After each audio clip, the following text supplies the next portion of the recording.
Hello everyone, my name is Darren Rose together with my classmates John, Mark, and Christian, and we are Bachelor of Industrial Technology major and Welding and Fabrication Technology students, and welcome to Pico Tutorials.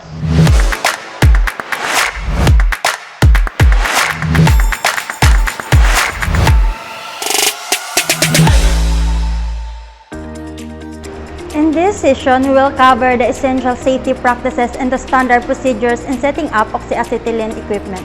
Whether you're a beginner or a refresher, this tutorial can guide you to prepare your oxyacetylene equipment correctly. So, let's begin. Oxyacetylene welding, also known as gas welding or oxyfuel welding, involves a chemical reaction between oxygen and acetylene gases to produce a flame, hot enough to melt metal. This flame is used for welding, brazing, and cutting metals. Prior to equipment setup, always be in mind that safety is the most important aspect when working with oxyacetylene equipment. The gases used are highly flammable and the equipment involves high pressures and high temperatures. Here are essential safety practices you must follow. First, wear your appropriate personal protective equipment or PPE. Always wear your safety goggles or a welding helmet with the appropriate lens shade to protect your eyes from the intense light. Protective gloves, flame-resistant clothing, and steel-toe boots are also recommended. Second, proper ventilation. Work in a well-ventilated area to avoid the buildup of dangerous gases, especially acetylene. Never use oxyacetylene equipment in a confined space without proper ventilation. Third, keep flammable materials away. Make sure that flammable materials like oil, grease, or solvents are kept far away from your work area. These materials can react violently when exposed to the oxyacetylene flame. Fourth, secure the cylinders. Always secure your gas cylinders in an upright position with a cylinder cart or chain. This prevents them from tipping over and reduces the risk of damage to the valves. Lastly, know the emergency shut-off procedures. Before you begin any work, familiarize yourself with the emergency shut-off procedures in case of a gas leak or fire. You should know how to quickly shut off both the oxygen and acetylene supply and how to operate the fire extinguisher.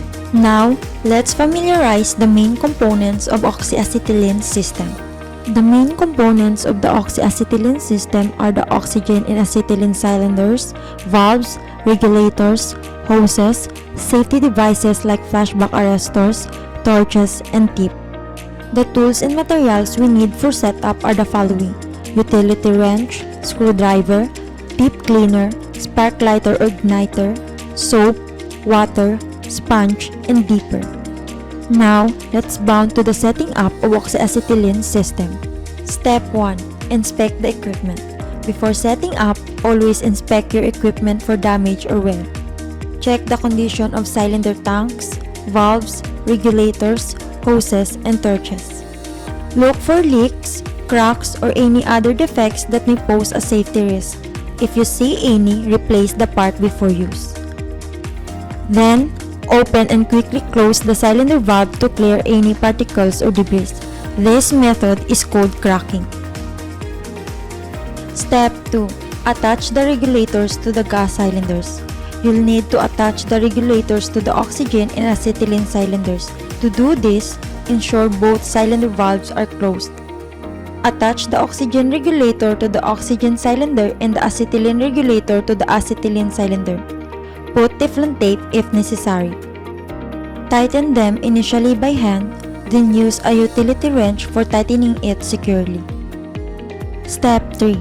Connect the hoses to the regulators. Now, attach the hoses to the regulators. Make sure you connect the red hose or acetylene to the acetylene regulator and the green hose or oxygen to the oxygen regulator. Always make sure the hose connections are snug, but do not over-tighten them. Put hose clip or hose clamp if needed. Step 4. Connect the torch assembly with the safety devices to the hose. Install flashback arrestors to the free end of the hose on both the oxygen and acetylene lines to prevent flames from traveling back into the equipment. Next, attach the torch handle to the flashback arrestors of oxygen and acetylene. After that, choose the correct welding or cutting tip for your specific task. Now, mount the torch with tip to the torch handle. Tighten the screw by the hand first, then use wrench to secure it snugly, but don't over-tighten it. Step 5. Check for leaks. When checking the leaks, open the valve and set the regulator to the desired pressure. Check the system for leaks. This can be done using a soapy water solution. Apply the solution to the hose connections, and if you see bubbles, there is a leak. Fix the leak before proceeding. Step 6. Prepare for ignition. Use a striker or a flint lighter to ignite the torch. Slightly open the torch acetylene valve. Ignite the torch with the striker. After the ignition, gradually open the torch acetylene valve to make a flame. Slightly open the torch oxygen valve and adjust to a desired flame. Step 7. Shutdown procedure.